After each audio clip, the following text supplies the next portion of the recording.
Hey everybody, welcome to Think Your Way to an Epic Life. And I'm really honored to bring to you today a friend of mine that I've known for a lot of years. And one of my favorite things about Vince is he is passionate about water. He's a hydrologist, PhD, Sandia, retired and still working for another national lab part-time. So I don't think the water thing will ever be out of his blood. But the part that's really fun and interesting is his passion to get clean water, clean drinking water to different people. And he's landed kind of in Peru, so we're going to learn a lot of fun things about it. Vince, thank you so much for coming today. Well, thank you for having me. This is fun. It's fun to just kind of get to know a little bit more. These are questions that I've probably asked you several times over the years, but nobody else has heard you. So, okay. But let's just kind of start at the beginning. You don't sound like you're from New Mexico. Nope, I grew up in the Dallas-Fort Worth area, and then once I finished my undergraduate degree, moved to Arizona, where I did my master's in hydrology, and then fell in love with the West and the mountains and just couldn't go back to the humidity in Texas. And so, but we got as close as we could and ended up here in Albuquerque. That is pretty close. Mm-hmm. Pretty close. That is pretty close. Stayed in the mountains. Mountains are good. Mountains are good. All right. So you grew up in Texas, and then you went to Arizona, and then how did you end up in Albuquerque? I got my first job in hydrology in Albuquerque. It was with a consulting company that did cleanup for the national labs, the groundwater cleanup.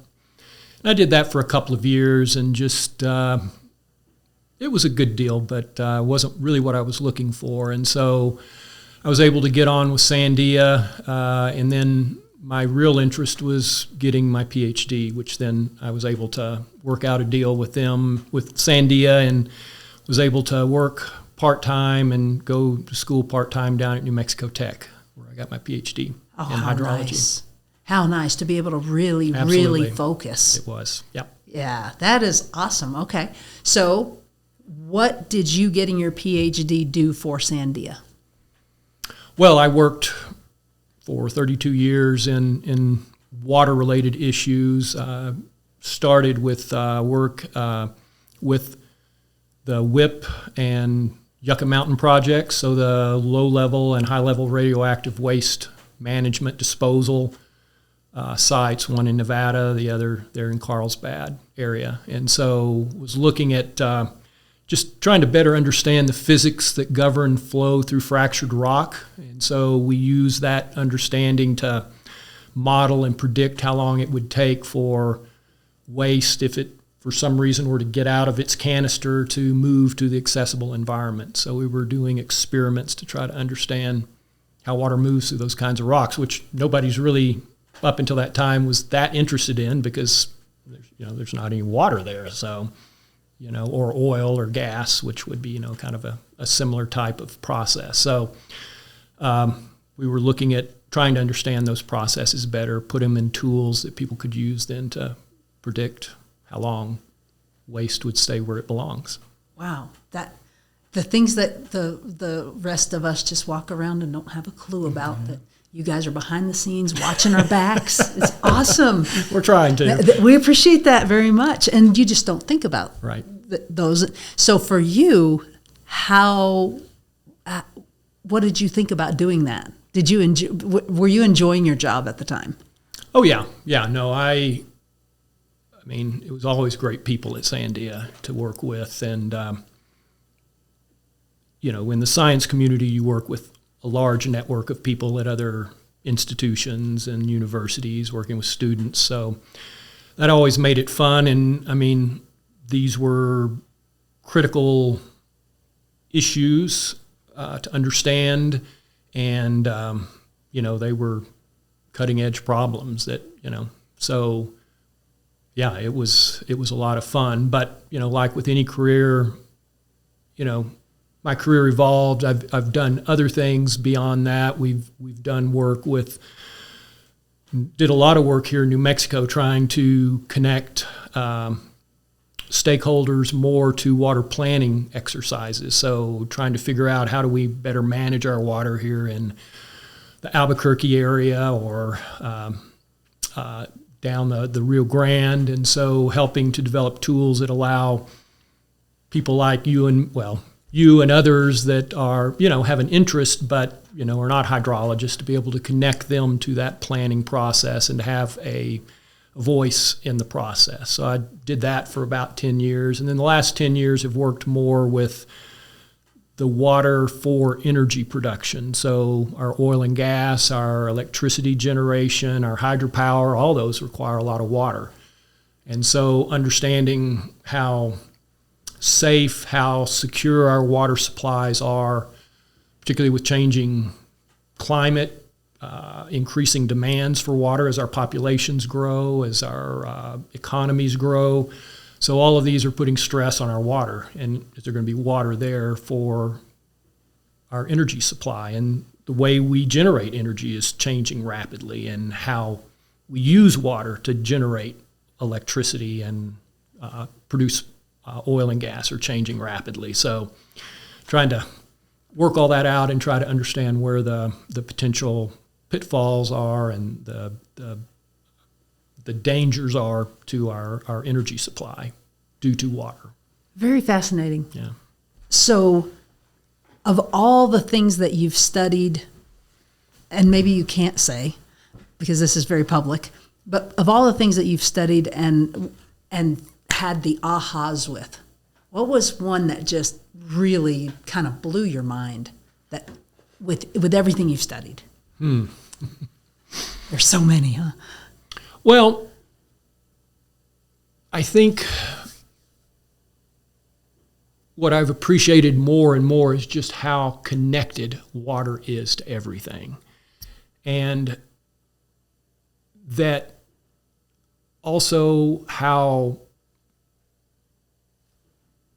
water is really important to really everyone. They have this kind of this gut feeling that, even though we don't pay a lot of attention to water, think a lot about it when it's there, it still gets a lot of attention in terms of drought. Water in the river is very important, that, we see that water that, it produces the environment around our bosque and in our mountains, and the streams that we go and we fish and we kayak or whatever. Just the fact that in all of our cities we have fountains and green spaces that have water in them, that we're drawn to water, and that it's just such a central part about who we are, our culture, and many of the indigenous connection to water, and with their religion, and just with the way we manage and operate our water. It's just central to everything. And then water touches everything, like I was talking about energy. Water's central to energy. Water is central to our manufacturing, our cities being where they are, transportation. There's just so many different places. And so that has been a large part of my work lately, is trying to understand these connections of water to other infrastructure, other parts of our economy, as well as just the human factor and how people interact and perceive and respond to water. Okay, you are fascinating. When did you figure out that you had this passion for water? Yeah, that was kind of growing up. I always knew I was drawn to science. I just, had the little science lab kits, that, when I was early, in primary school, and was always wanting to be outside and collecting things. But, I think it was Providence that, certainly moved me to where I ended up. But I just liked the idea of, I knew someone in my church. He was a geologist, and he got to go out to the job site a lot. And he worked, looking at rocks, and I thought, that sounds like a cool job. So I got started in geology, and I got my bachelor's degree, and it was about the Tidwell. The year that I graduated was the big bust in oil. And I mean, nobody was hiring. There were no jobs whatsoever. So I decided, well, I guess I'll go on and, do something else, get a master's degree, and we'll see. And that was the time when I said, I don't like this boom and bust of oil and gas. And so I thought, well, maybe water. Water's very related to geology. And so that's when I kind of made that shift. And I didn't know much about it, but first class I took, I was hooked. I just said, this is my thing. And, just, like I say, it touches everything. So. And so to this day, are you still just hungry to learn everything you can? Yeah.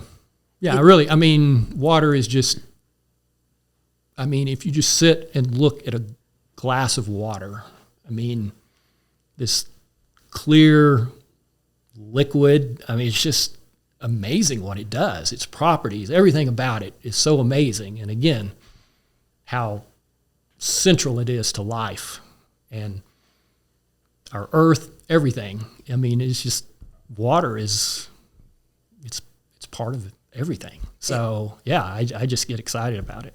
That's incredible. So as excited as you get about all that, tell me about your first mission trip that had anything to do with water. Sure. So that was not long after I finished up my PhD.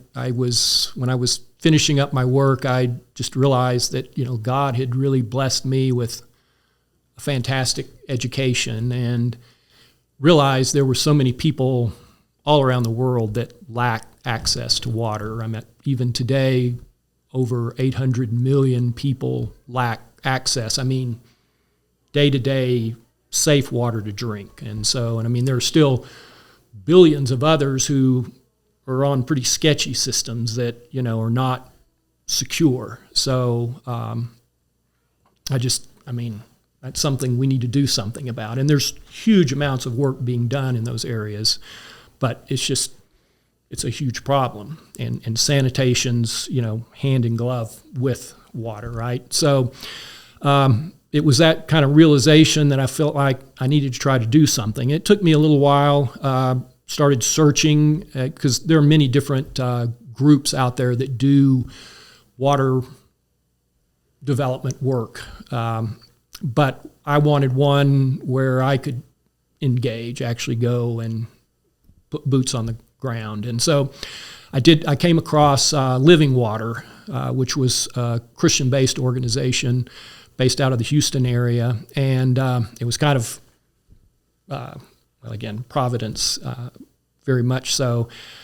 I signed up. I was going to one of their training sessions, and come to find out, one of the professors here at University of New Mexico was actually involved with them and was about a year ahead of me. And so we were able to get together, and I just knew this, the stars are aligned here. This is what I'm supposed to be doing. And so that was,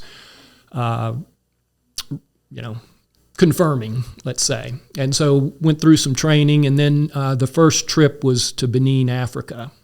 So there I was just supporting somebody. I had just gone through all the training to use the drilling equipment that is kind of specialized for these small kind of village level projects that where you would drill a well and put a hand pump on it, and for small villages, say in Africa or South America. So I did that, and then was looking for something that I could take over, and that's when I got connected with Peru. And so worked there. Well, I'm still involved with the group that's working in Peru, and that's been over 20 years now. Okay, so that first trip that you went and helped someone else, how instrumental was that to you being able to run it for Peru? Yeah, every time you do it, you learn something. And I think you can't imagine until you go out there and like I say, boots on the ground, going into these villages, just how impoverished in many cases they are. They have next to nothing, and water, to see them the water sources that they are accessing, for their only source of water is, it was sad. And many times, particularly in Africa, they were having not only a very poor source of water, but they were carrying it for miles in many cases. And water's heavy. It's really heavy. And it was just obvious, the need. And then but it's not just drilling a well, right? There's the whole human connection piece. And that is something that you continue to struggle with because, there's language and cultural barriers. I remember this first time when I was in Benin, there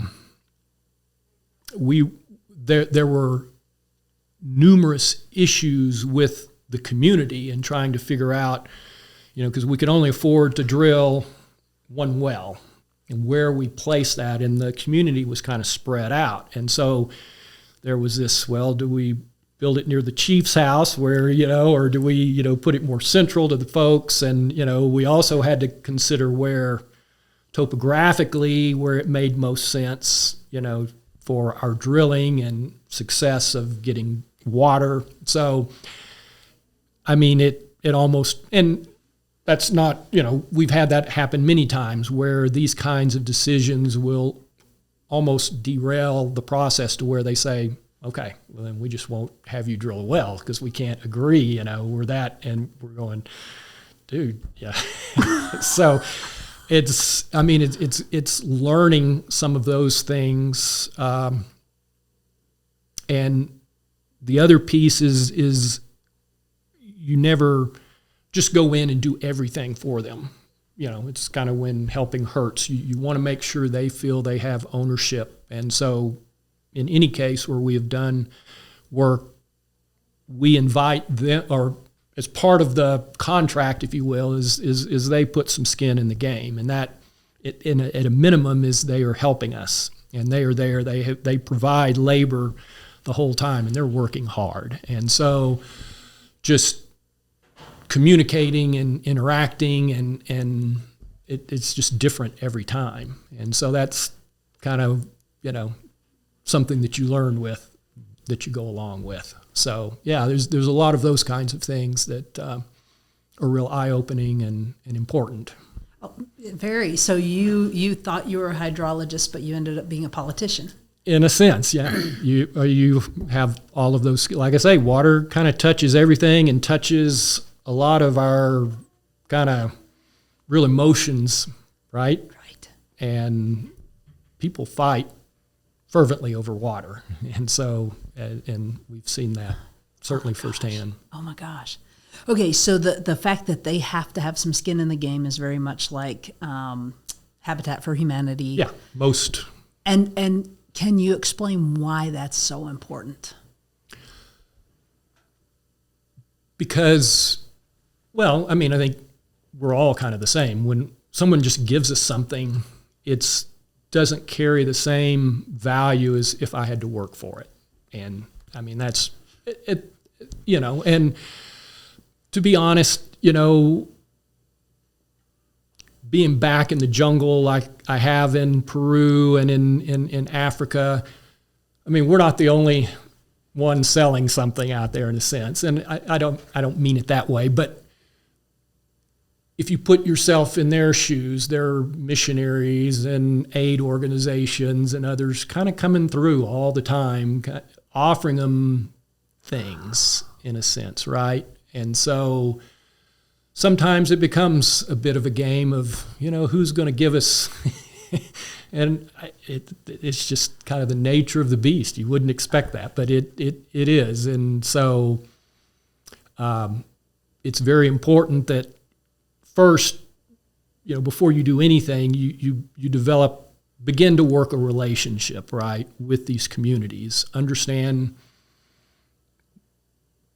Make sure that they understand they really want this and how it will change their lives. And usually, and it's again, it's kind of interesting that the men and women, the men are much more willing to walk away. The women carry the water. When they walk back to their families, they come back very quickly because the women will tell them, I want that well, because they're the ones responsible for the water. And so, again, oh, that's hilarious. Yeah. So that just cracks me up, because you would think it would be women really wouldn't have that much pull with men in a culture like that. They do. When you bring them back to the house, they have their ways. And it's happened numerous times where we've gotten into those. And I think in at least the two cases, the one in Africa and then one or two that I've seen in Peru, it was like, okay, we're getting up in the morning, we're leaving with our stuff. Men are saying, okay. Next morning, they're there, okay, we've worked it out. We're putting it there. And it was because the lady stood up and said, we're going to have that well. Yeah. And because we're willing the women to carry the water, right? They carry the water. The men go hunt and do all the washing and cleaning and children. And it's the children that they have to see drinking and them drinking the water, even though it's pretty easy to see, this pot of water here that's kind of greenish brown and here this crystal clear water. I mean, you don't have to know too much to say, I want the clear water.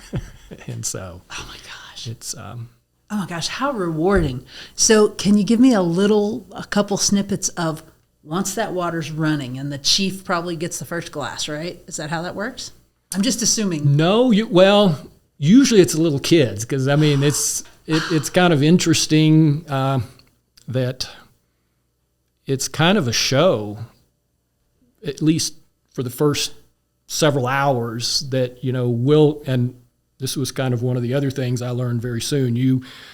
And they would teach you this, but until you go out and you really do it, you actually have to cordon off the area, put some tape around and say people have to stay outside of this area because we don't want them to get hurt while we're working. And I mean, you're inside that taped off area working and sweating, and there are tens of people, hundreds of people standing around watching you work. I mean, they're just very interested, and they're also talking to their buddies who are in there helping us, but it's a community thing that's going on. And then, we always do some kind of dedication activity, once we get it all up and prepared. And so, but usually the kids that are first to run, and and just then it's just a play in the water for, a while, and then they get serious and, start using it. But, it's usually the kids playing in it first, which is super cool. Oh, I can't even imagine. Yeah. After all that hard work that you've done with shoulder to shoulder with those other men, and then see the kids enjoy that. What is that like? Well, actually, I mean, yes, that's cool. I think for me, it was coming back years later. And, that's something else that you need to do is you want to kind of continue that relationship and make sure that everything's functioning, because so many of these villages that we've been to, we find the government or others will come in, and they're just, probably shouldn't say that. I'll just say they come in and they'll do stuff around election time, and they're not built well. And so we're always coming back and, there's a well that's not working. There's a well that's not working. There's, some abandoned outhouses over there, But so if you want to keep that work, you've got to have some kind of network there to continue to operate those. They have to have a committee to keep operating the well. But back to your question, I think the thing that was had the biggest effect on me was going back years later and seeing that all the paint worn off of the handle, and just kind of walking up. They didn't know we were coming. People just hanging out around the well, getting water, going about their day-to-day life. That, yeah. Ooh. Yeah. like a whole different world for the whole community. Yeah, yeah. I can't even imagine. I can't even imagine not having water be that central to their daily life that they have to, I've got to set aside hours to go and get my water. Or what was this? Over 500,000 children under the age of 5 die every year because of diarrhea.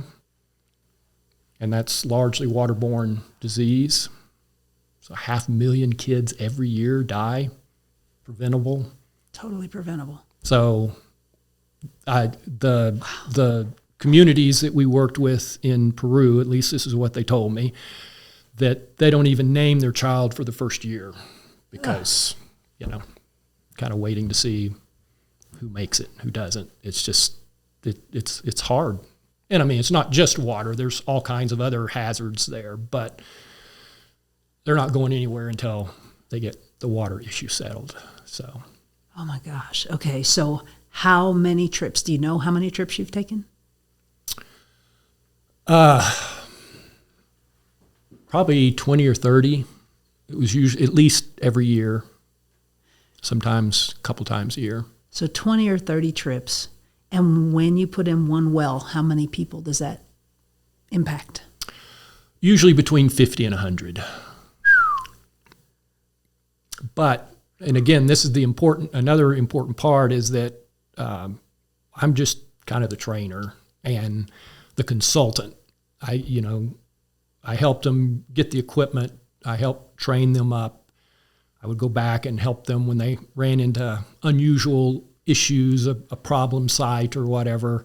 But they very quickly picked it up, and, I mean, they made it their full-time job. So there's, I think, over 500 wells in Peru, in the jungles of Peru, that have been put in by that missionary community since the time we started. So it's really cool. 500? I think so, somewhere in that. And 50 to 100 people are blessed by those? Yeah. How does that feel to be incorporated with those kind of people? What does it feel like just to be with them? It's, again, they're all a little different, but it's a hard life, really hard. But it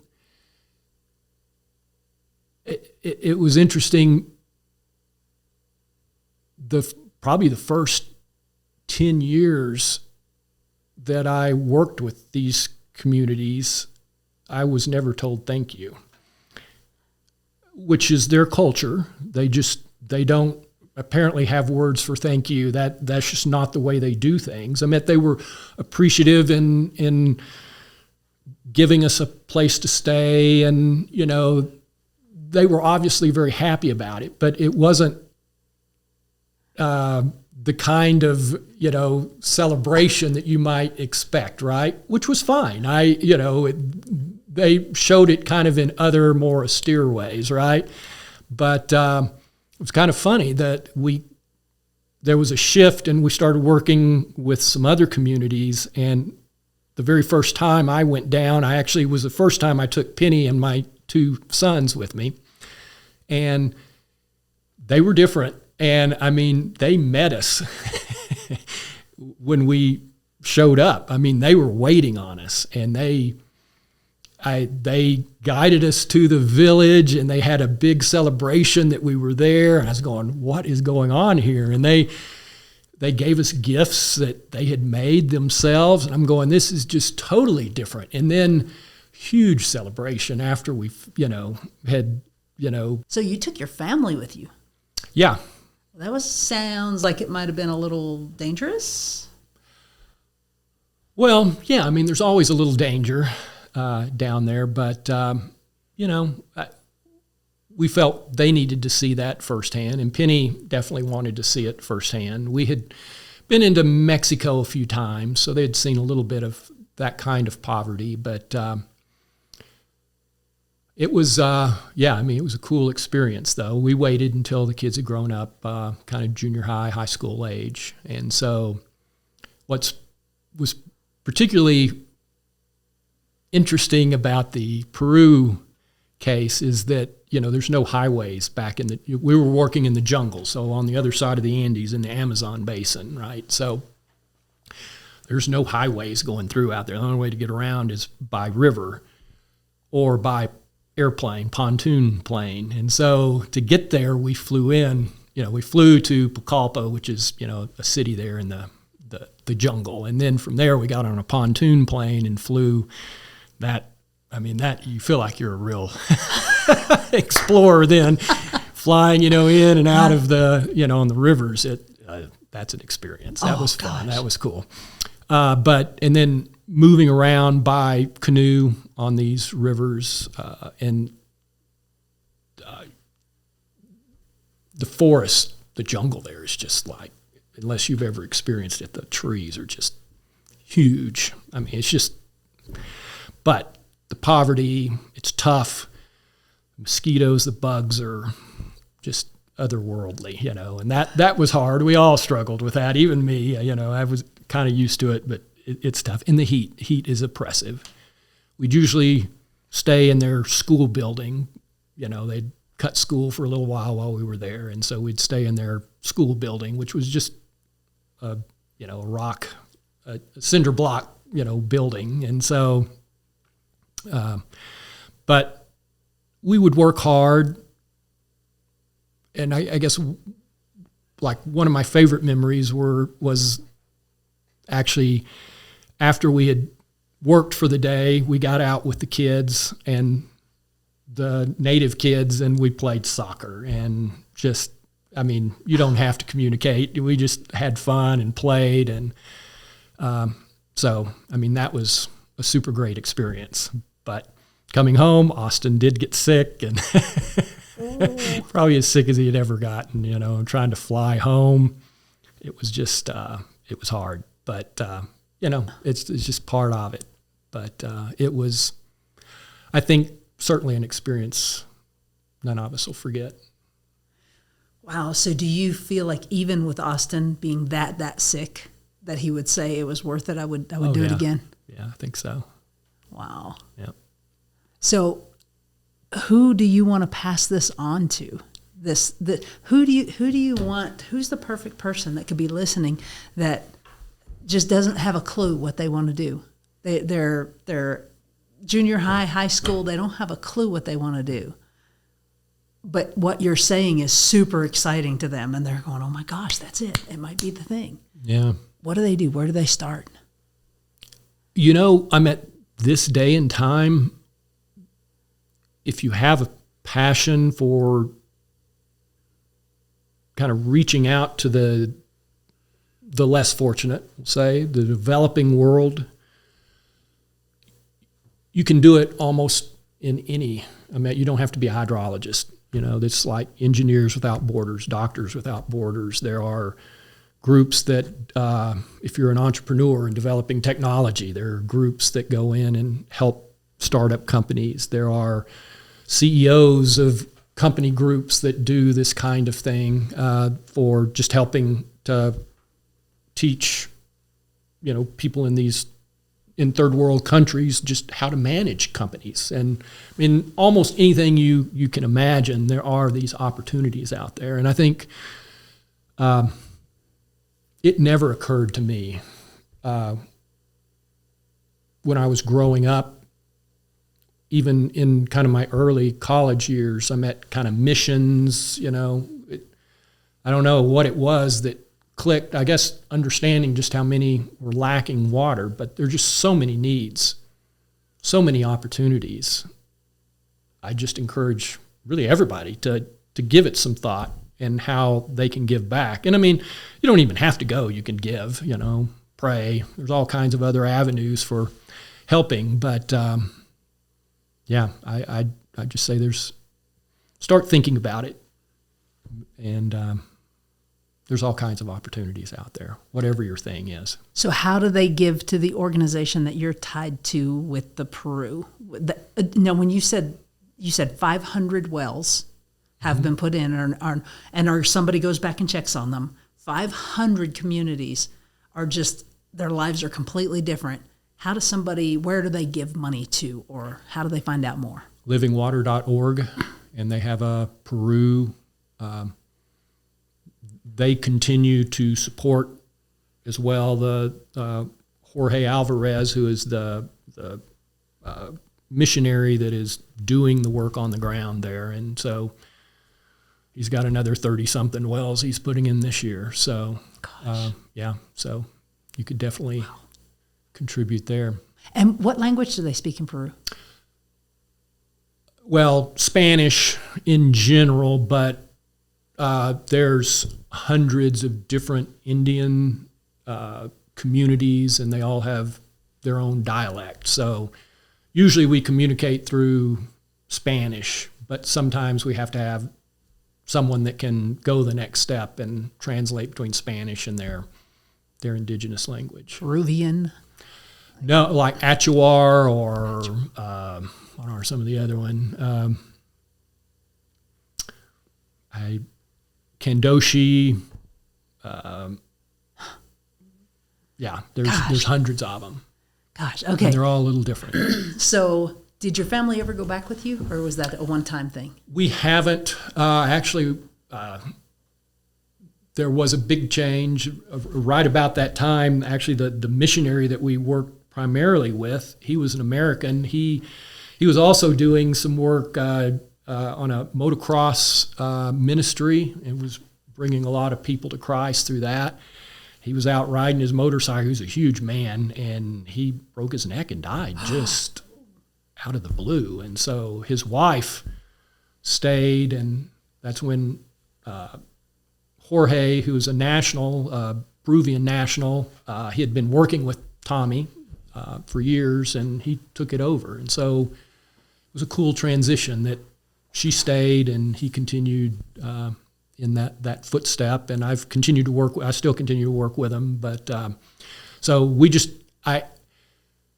their needs have changed, and so I'm working more with my church to help support them and helping more on the spiritual side of things and helping to provide funds for missionaries to go in, following behind the wells to help work on the Christian community there that's left behind, and building up preachers and stuff to backfill and seed churches with the well work. So this is amazing.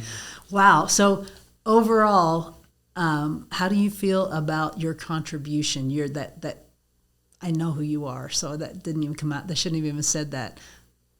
How do you feel about the fact that God has used you so that's mightily? The important part, is just that it's not necessarily my contribution, but the fact that he used me. And yes, I think when I look back on any accomplishments in my life, this is, right up there with my family and some other things. But yeah, I'm just humbled that he allowed me to be part of that.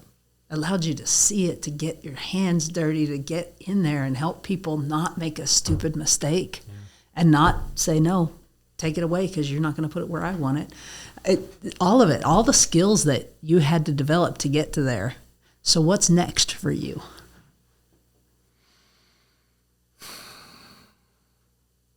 Well, I've recently retired, but still working part-time. I'm wanting to guide that part of my working career. The U.S. I'm at the federal government. The White House put out an initiative around global water security. And so that is something that I'm wanting to pursue from my work side, because I think there are a lot of opportunities to help develop tools and put them in the hands of water management agencies all around, in the developing world. They just don't have the access to the kinds of tools they need to be able to support their planning and management of their water resources. So, I mean, that's certainly part of it. And then I'm looking for like I say, I'm continuing to work with the group in Peru, but in a not as much a boots on the ground kind of way. I'm looking to kind of find that boots on the ground again. And so if it's like before, it's just a matter of God opening the right door, and he'll decide to do that if that's where he wants me. So I'm kind of waiting to see on that. I'm looking into some different things. So we'll just have to see. But that's super fun. And you do have some exciting news in your family, right? I do. I'm going to be a grandpop. Oh, how do you feel about that? It's kind of surreal right now. I can't, I have several friends, and we're kind of wondering, are my kids going to get around to having kids? Because, they're all newly grandparented, so I see them, and, it's rocking their lives in a very positive way. So I can't imagine it yet, but I'm really excited. Oh, my sure. gosh. Oh, you and Penny are, oh, my goodness. We're going to have fun. I can't even imagine how you can even be in the same house with her right now.